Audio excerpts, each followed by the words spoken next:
तो हेलो दोस्तों, स्वागत है आपका एक बार फिर एक स्टोरी टेलिंग पर, जहाँ हर कहानी होती है एक नई जगह, एक नई सीख और कभी कभी एक ऐसा डर जिसे भूलना मुश्किल होता है। तो चलो शुरू करते हैं आज की इस कहानी से।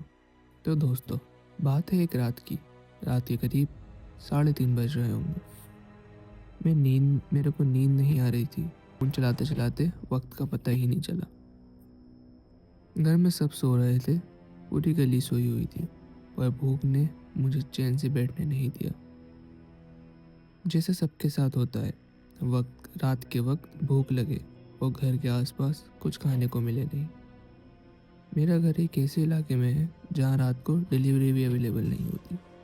सिर्फ एक ही दुकान होती है, मिठाई की दुकान, कुछ ही मीटर दूर। मैंने सोचा चलो कुछ गरम समोसे और चाय ले आता हूँ।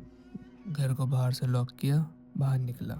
रात का सन्नाटा, हवा की हल्की सी आवाज़, और रास्ते पे सिर्फ कुत्ते और बिल्लियाँ घूम रहे थे। मैं दुकान पर पहुंच गया। वहाँ एक भैया काउंटर पर बैठे थे। अंदर किचन में उनका शेफ वो खाना बना रहा था। मैंने बोला, भैया एक समोसा और एक चाय। भैया चिल मूड में थे। उन्होंने शेफ को बोला, 1 प्लेट समोसा रेडी करो। मैं बैठकर उनसे बातें करने लगा। मैंने आराम से वैसे ही पूछा, भैया आप रात को ही तो क्यों दुकान खोलते हो? भैया हल्के से मुस्कुरा कर बोले, भाई रात को ऐसे कस्टमर आते हैं जो इतना सामान ले जाते हैं कि पूरे दिन के सेल का बराबर नहीं हो जाता है। मैं कंफ्यूज हो गया। मैंने पूछा, ऐसा कितना सामान लेके जाते हैं वो? भैया ने घड़ी देखी, 3:50 हो रहे थे। फिर वो धीरे से बोले, 4 बजे एक कस्टमर आएगा, 50 किलो काजू कतली लेगा। मैं शॉक हो गया। मैंने कहा, 50 किलो रात के इस टाइम? भैया सिर्फ हंसे और बोले, बस देखना 4 बजे आ जाएगा वो। मेरा समोसा रेडी हो गया था। मुझे भूख भी बहुत लग रही थी। मैं खाने लगा। मैं सोच रहा था, कौन इतनी मिठाई लेता होगा रात के इस टाइम पे? भैया मेरे से मजाक तो नहीं कर रहे? जैसे ही 4 बजने वाले थे, जैसे दरवाज़ा खुलने की आवाज़ आती है ना, उनके दरवाजे पे एक बेल लगी थी। दुकान की बेल की आवाज़ आई, टिंग टिंग, जैसे जैसे बेल बजती है। एक आदमी अंदर आया, काले कपड़े पहना हुआ, सर पर टोपी, ढकी हुई पूरा चेहरा, चेहरा बिल्कुल छुपा हुआ।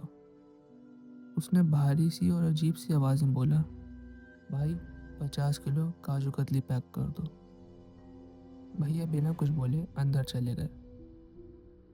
मैंने क्यूरियोसिटी में उस आदमी से पूछा, भाई इतनी मिठाई का क्या करोगे? वो चुप, बिल्कुल कोई रिस्पॉन्स नहीं आया। वो चुपचाप खड़ा रहा। मैंने फिर पूछा, इस बार थोड़ा फ्रेंडली टोन में, हेलो भाई, सुनाई दे रहा है?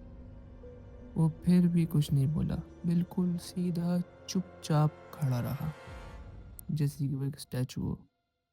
इस बार मेरे से ये पागलपना हुआ, मेरी ये गलती हो गई। मैंने उसके कंधे पर हाथ रख दिया। फिर जो हुआ, पूरी कहानी बदल गई। वो आदमी गुस्से से मेरा हाथ झटक के नीचे गिरा देता।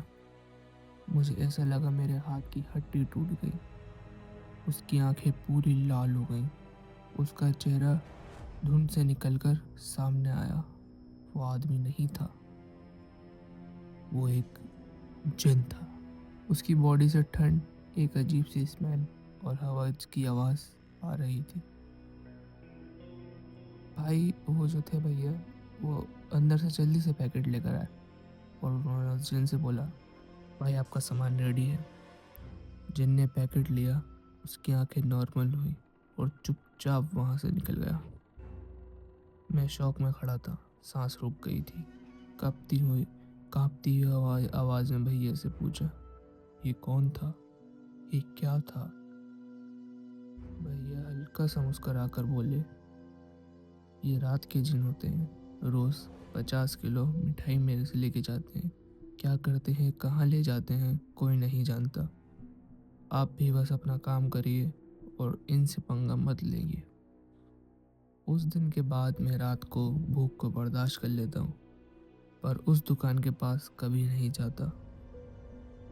तो दोस्तों, कुछ रातें ऐसी होती हैं जहाँ इंसान की भूख से ज़्यादा जिनों की भूख ज़्यादा होती है।